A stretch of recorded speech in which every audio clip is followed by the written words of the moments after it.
اوكي نجني كراوة قيسني فابايات هردوتو يوتيوب شانل كي جالت ارغمتان كان بيه كيسني كان بيه كيست اللي ارغمتان في كان بيه علاتي ارغمتان اكام جرتو نكا كسن جرتو انا قوين جرى ربين قالن هاقو هرامويو ونتكون اسم بيكسي سود افتو في جيتشودا ان اللي مالتا كتابة جيتشودا كتابة توكو اكا بيتتني في اكا ججبسي تنيف اسم بيكسي سود افين في جيتشودا ان اللي مالتا gala haadha qeerroo jedhama.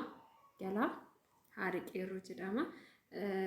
Lakkoofsa isaa description jalatti isiniif hin barreessa. Bilbiltanii argachuu ni dandeessu jechaadha. Yookiin immoo ana biratti illee waan argamuuf narraa bitachuu ni dandeessu. Kanaan isinitti himuudhaaf dhufe jechuudha. Yoo beektanitti jiraatan ta'e sanaan duraayyuu kitaaba kana isinitti himeen jira. يعني نمي توكو جتشورا artistii Oromoo ta'ee ijoollee Oromoo kan kitaaba barreessanillee bakka fi kan muuziqaa baasanillee YouTube channel keenya irratti osoo beeksisnee fi baay'ee gaariidha jechuudha. Baay'ee tokko natti tola. Nama qarqaaruun ofumaaf jecha waan ta'eef haamilee taanee fi akka haamileen isaanii kaa'uuf artistoota keenya fi warroota akkanatti kitaaba baasan kana yoo qarqaarre jechuudha. Baay'een tokko namatti tola. يعني أما تكفارف يو نمسون نكتاب باسوس تاي كموسيقى باسوسنس تكفارف يو دراسات فيو بريس يمكن يو موسيقى باس يجتشودا يو موسيقى سان هلالين يجتشودا يمكن مو يو كتاب سان يو نمرام بتتي كلمتها قبسودا فتكو فيرين ساتكو اتتقات يجتشودا أما يو اسن حاملتا تاني في شير كوتاني في بيكسستاني في إرابطتاني beekamaa ta'e jechuudha. Kan lammataa akka sadaffaa akkasumatti kan barumsa adda addaa namaa dabarsu namaaf qopheessuu danda'u jechuudha. Kanaafiyyuu warroonni YouTube channel guddaa qabdanillee YouTube channel keessanitti akka beeksistan kabajaan isin gaafadha. Fi artistoota keenya birallee eeggatanii bakka ijoollee Oromoo beekamtu ta'an jechuudha. Kan akkanatti seenaa adda addaa barreessanii too gadinuu isaan kana bira eeggatanii beeksistanii fi guddatanii haamilee taatanii fi haamileen isaanii akka ka'e kan biraanuu qopheessitaniif akka beeksistan kabajaan isin gaafadha isiniin jechuudha. Kitaabni kun immoo ani ammayyuu dubbisee fixeen jira jechuudha. Baay'ee tokko namatti tola. Baay'ee tokko namatti tola. Galaa haadha qeerroo jedha jechuudha. Galaa haadha qeerroo akkana nu hubadhetti yaani isinuyyuu yoo laaltanii hiikkaasaa jechuudha. Galaa jechuun maalidha? Galaa haadha qeerroo yani boota lamatti akkasitti anan hiikkadhee jira. Fi keessa seenee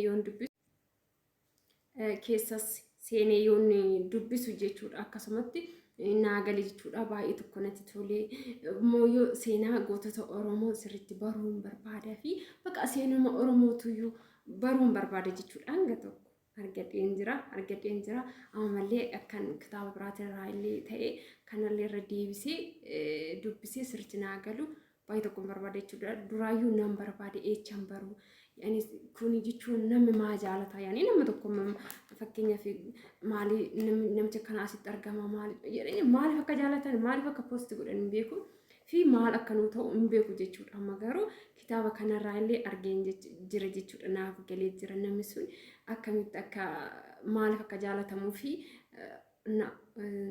Oromoo ta'eyyuu nama akkamii akka ta'e naaf galee jira jechuudha. Naaf galee jira kanaaf anis hin jiru jechuudha. Seenaan gootota Oromoo kanaaf hin jiru waan ta'eef kan asirra jiru hin jira waan ta'eef isinis akka irraa qayyabatanii hin jiraa fi haati siin jira kan haati nama deessisi akkamitti akkana nama guddistu maal ilmoo ofii guddisuudhaaf jecha akka maal bakka waa meeqa akka dandeessu baay'ee tokko asirra hin jira jechuudha. Naaf galee jira natti tolee jira jechuudha. Baay'ee tokko jaaladha jechuudha. Haga dhuma dubbiseen jira baay'ee tokko natti tolee isiniin jira. Immooyyuu fuulduraaf kutaadhaan isiniin qopheessa.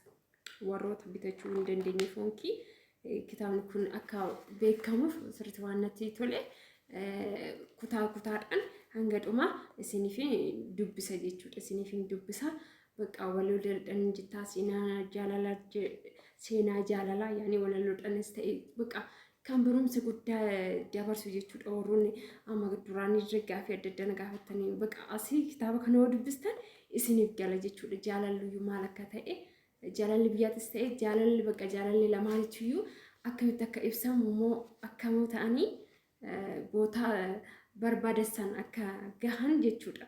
Yoo dubbistan kitaaba kana sirriitti itti fayyadamtu jechuudha. Warroonni ganaa taatan jechuudha.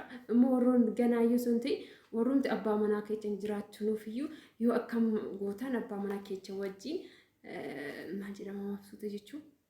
Yaani walii galteedhaan yaani jaalalli keessan kan duraatirra akka cimee walii galtanii waliin jiraatan injira jechuudha. Isiniif ibsa ani mooyyuu isiniif hin dubbise jechuudha.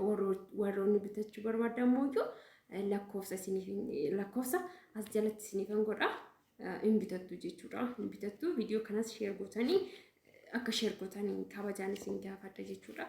Maaliif bakka namni ana jalatti argamu bichaan akka laalu barbaadu jechuudha. Kanaafuyyuu ijoollee ana maatii kiyya jalatti argaman bichaan akka hubatan osoo hin ta'in warroonni YouTube chaanalii qabanii hunduu fi warroonni biyya alaa jiran hundi isaaniitu akka hubatanii bifi beekan barbaade jechuudha. Kanaafiyyuu viidiyoo kana sheer gootu jechuudha. Warroonni bitachuu barbaadanis keessanii na dubbisuu dandeessu fi lakkoofsawwan isinii kenne abbaa kitaaba qopheesse illee dubbistanii yoo biyya keessa jiraatan biyyatti isinii ergamuu danda'a. Immooyyuu warroonni ijaazaa beetii qabdan yaani walitti Dubaay baqa Yemen ምናምን argamtanii yoo ijoollee baay'een achitti argaman poostaadhaan akkasiin ergamu ni godhama jechuudha. Kanaaf walitti gurmeessitanii akka bitattanii kabajaan isin gaafadha isin jedha. Eegaa fi adda addaatis ምናምን kanarrattis ta'e wanni biraattis irratti yoo ta'e wanti isin galle yoo jiraate na gaafachuu ni dandeessu isin jedha.